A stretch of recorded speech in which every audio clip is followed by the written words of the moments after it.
सामने से जा रही है।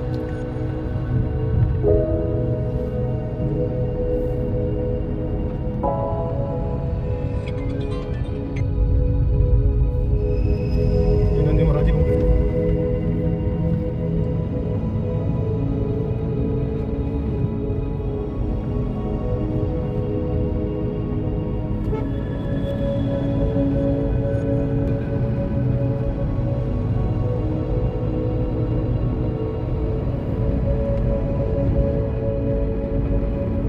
3 घंटे में हम लोग निपट गए ना। 8:30 बजे आ गए थे, कितने आ गए थे? 9 बजे आए थे ना।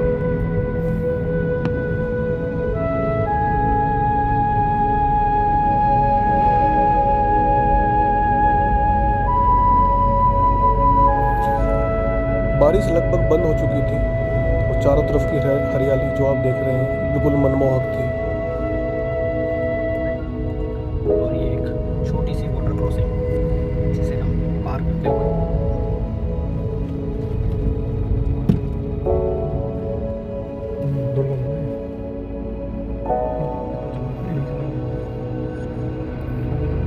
बीच बीच में थोड़ा बहुत रास्ता ख़राब था बारिश की वजह से, कहीं कहीं लैंडस्लाइडिंग भी थी, बट मन में जो उमंग थी उस सब को लेकर जो हम चल रहे थे, शायद ताड़केश्वर महादेव जी हमको बुला रहे थे।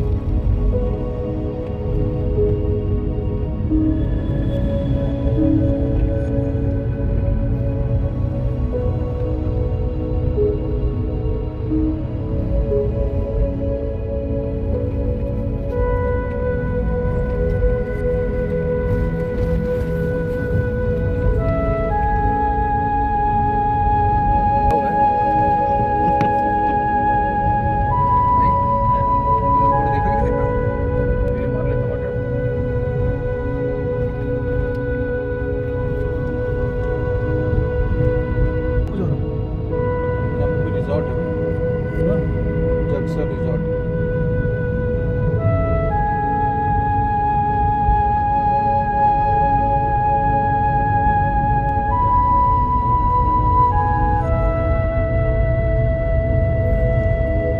रास्ते में हम लोग को एक प्राकृतिक झरना मिला जहाँ पर लोग रुककर पानी भर रहे थे, पी रहे थे। ये बहुत ही साफ स्वच्छ जल है पहाड़ों का।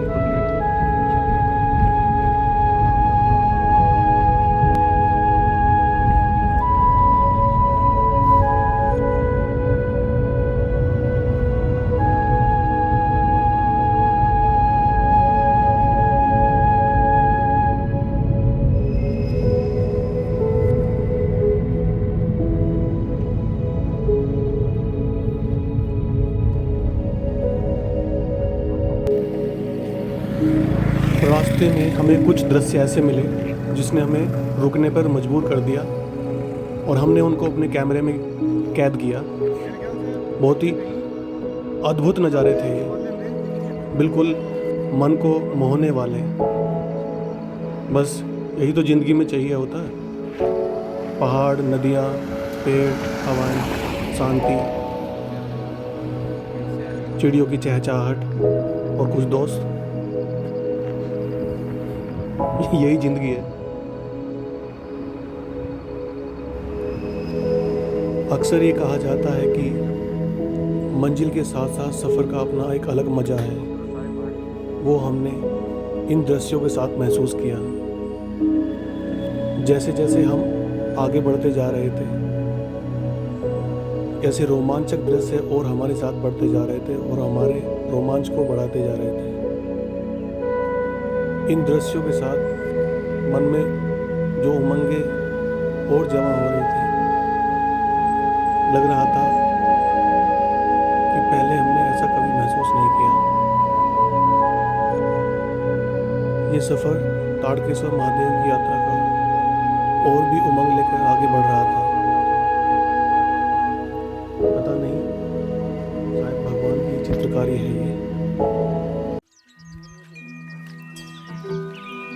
ये है ताड़केश्वर मंदिर का ट्रैक नियर अबाउट 300 मीटर। जय हो ताड़केश्वर महादेव।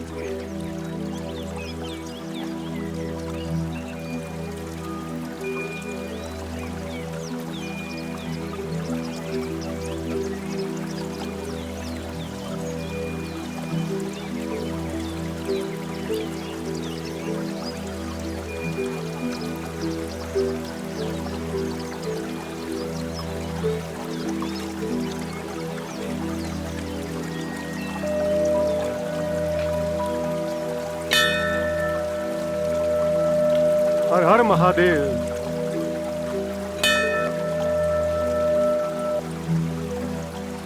रास्ता बहुत खूबसूरत है, बहुत ही अल्टीमेट है।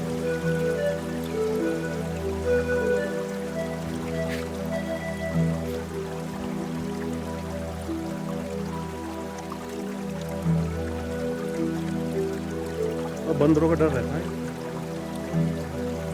कोई नहीं। और ये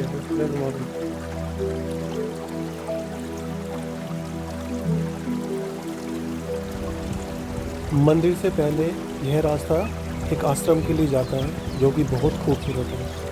अगर आप लोग यहाँ पर ठहरना चाहें इस आश्रम में तो ठहर सकते हैं। यहाँ का नंबर डिस्क्रिप्शन बॉक्स में दिया महाराज। हम मंदिर परिसर में पहुँच चुके हैं। देखिए यहाँ पर क्या ही व्यू है, ऊंचे ऊंचे पेड़। ये है मंदिर की एंट्री। अभी थोड़ी देर में मंदिर के अंदर चलते हैं।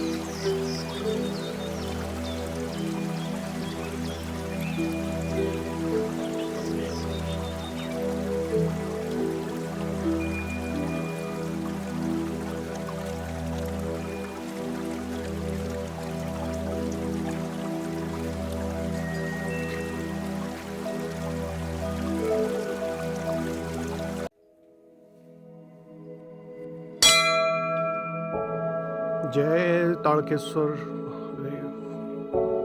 जय हो ताड़केश्वर महादेव, आपकी सदा ही जय हो प्रभु।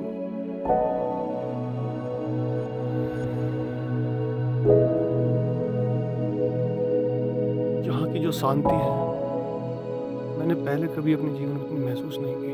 अद्भुत है ये इस मंदिर की ऊर्जा और यहाँ की शांति।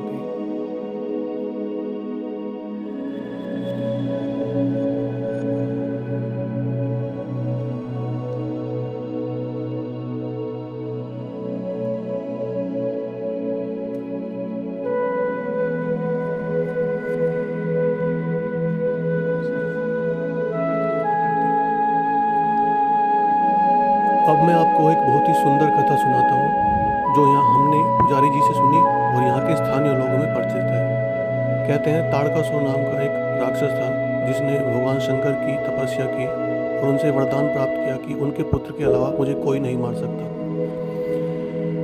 भगवान शंकर तो भोलेनाथ ठहरे, उन्होंने उसको आशीर्वाद दिया। ताड़केश्वर ने समझा कि शंकर तो वैरागी हैं, उनका पुत्र के प्रश्न होने का मतलब ही नहीं होता। उसने अत्याचार करने शुरू किए। त्राहिमाम मच गया पृथ्वी पर, तीनों लोकों पर। तब देवताओं के आह्वान से महादेव जी ने प्रसन्न होकर बाद में विवाह किया शिव शक्ति स्वरूपा पार्वती जी से, और कार्तिकेय जो उनके पुत्र पैदा हुए उन्होंने ताड़कासुर का वध किया। लेकिन बाद में ताड़केश्वर के अनुरोध से महादेव जी ने उनके नाम से इस सिद्धपीठ को ताड़केश्वर महादेव के नाम से स्थापित किया, ऐसा कहा जाता है। और उन्होंने ताड़केश्वर को अपनी भक्ति का आने वाले कलयुग में वरदान दिया कि आपको इस शक्तिपीठ पे मेरे नाम से भी जाना जाएगा।